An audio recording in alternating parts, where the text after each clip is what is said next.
Hey y'all, thanks for joining. Today's video is 7 things you can do to be more prepared for your move to Thailand. Let's go.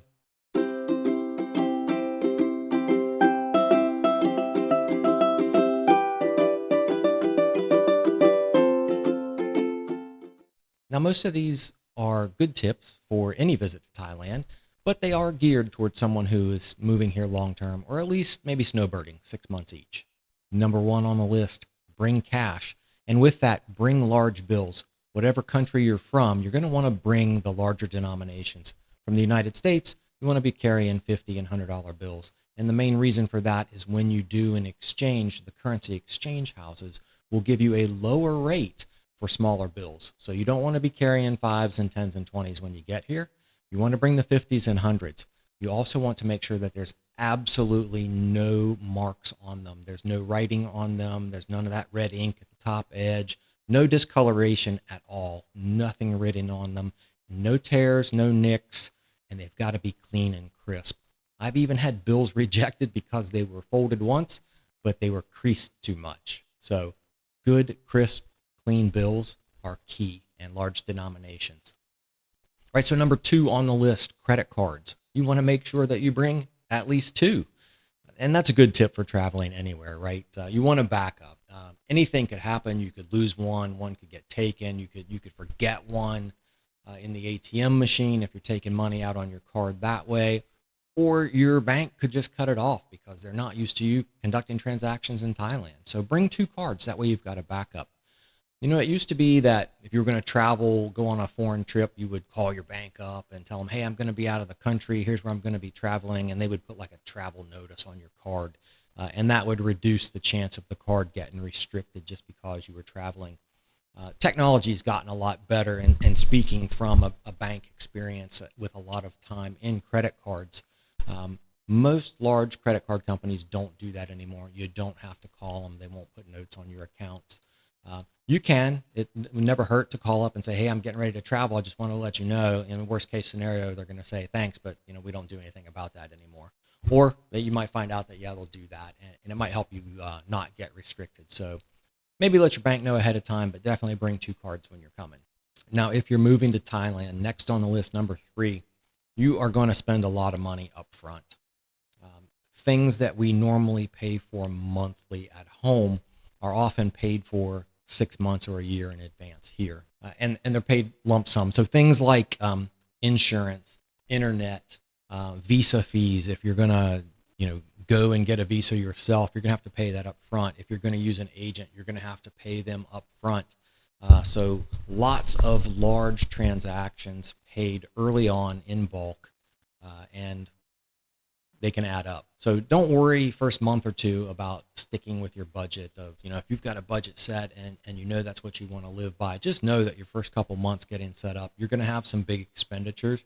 And of course, if you want to figure your budget and average those out over the year as far as average monthly expense that your visa costs you or that your internet costs you, you can do that, plug that in and factor it in that way. But just know up front that you're going to have to lay out some cash or to lay out some money in bulk in your first couple months just to get set up and get going.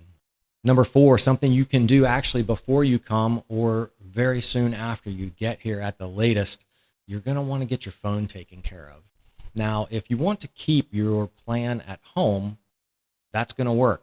Chances are it's going to be much more expensive than a plan you can get here, though. So me, for instance, I was with T-Mobile at home. They have a great international calling plan, but it's expensive compared to things that you can get here or different plans that you can get at home.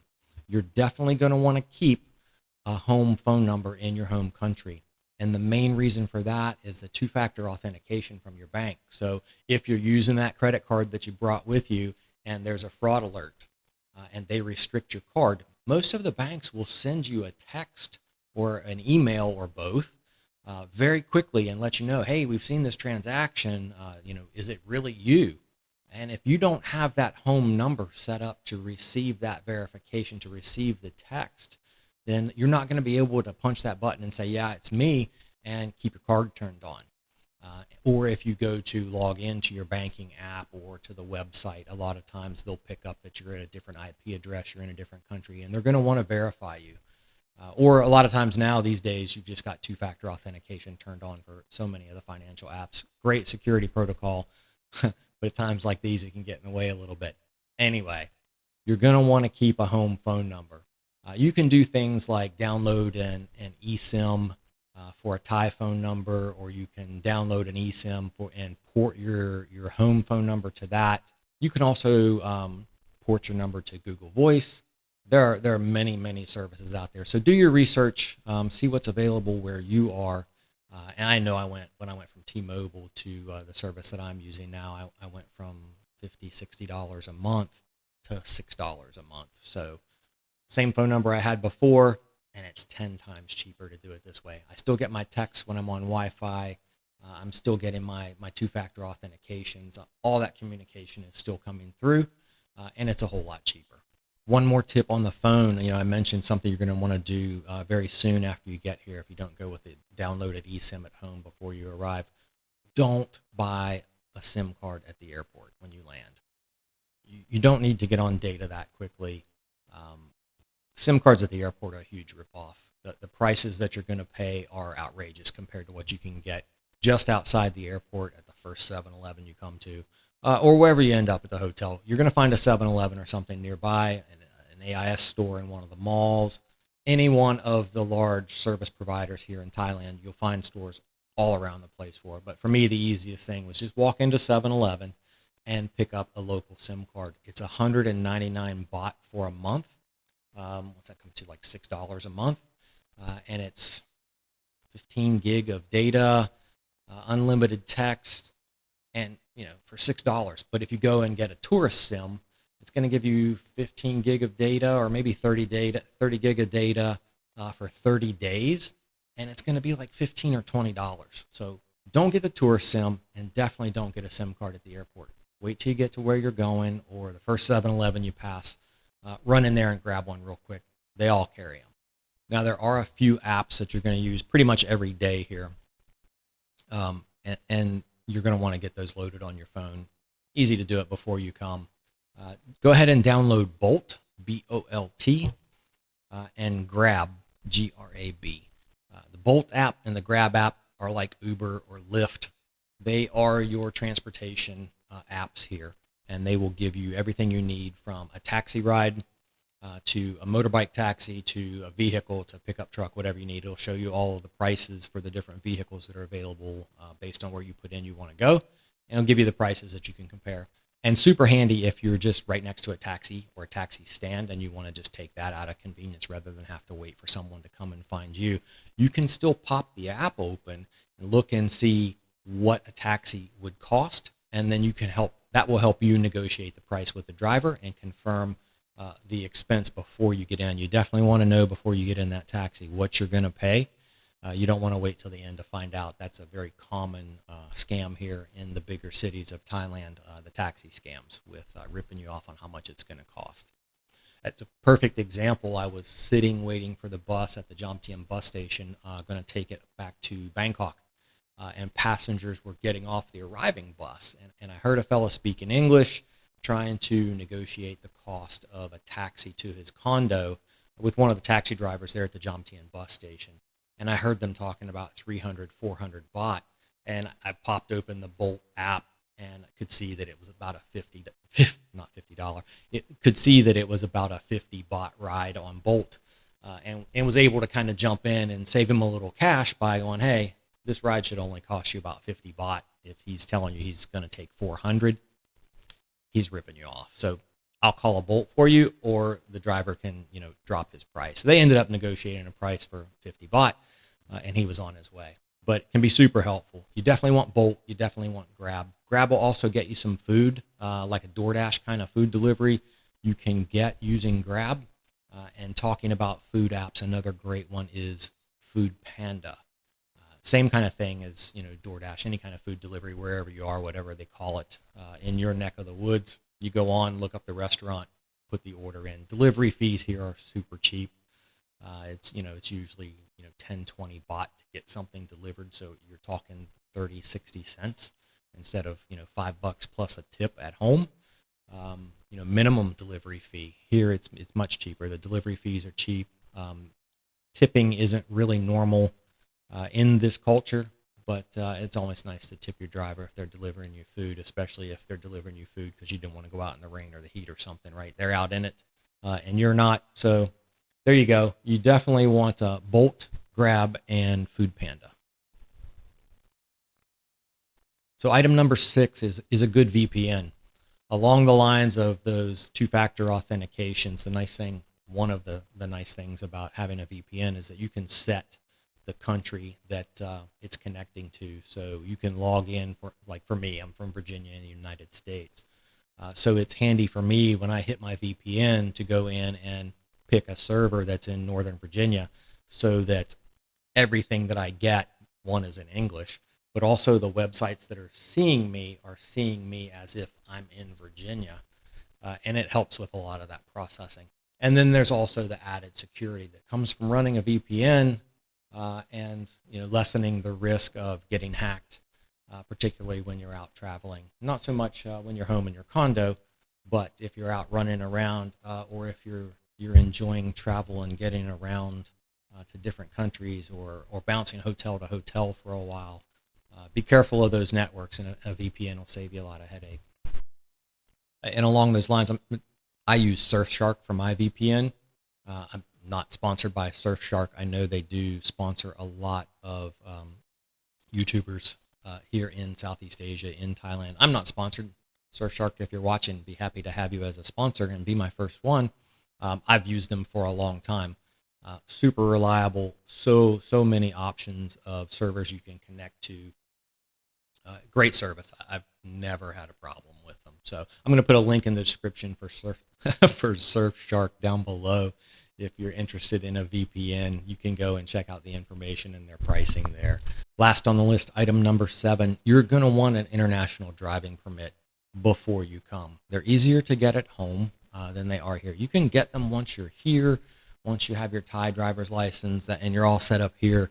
You can get an IDP here that will work in other countries, but for coming here, eventually you're going to want to get probably a Thai driving license or two, right? Different licenses. You get a motorbike license, you get a car license. Instead of one license, multiple endorsements. Here they do plastic card for everything. So I have 2 licenses in my wallet. One is a license to drive a car. The other is a license to drive a motorcycle. And the IDP makes it very easy when you go to Land Transport Office to get your license.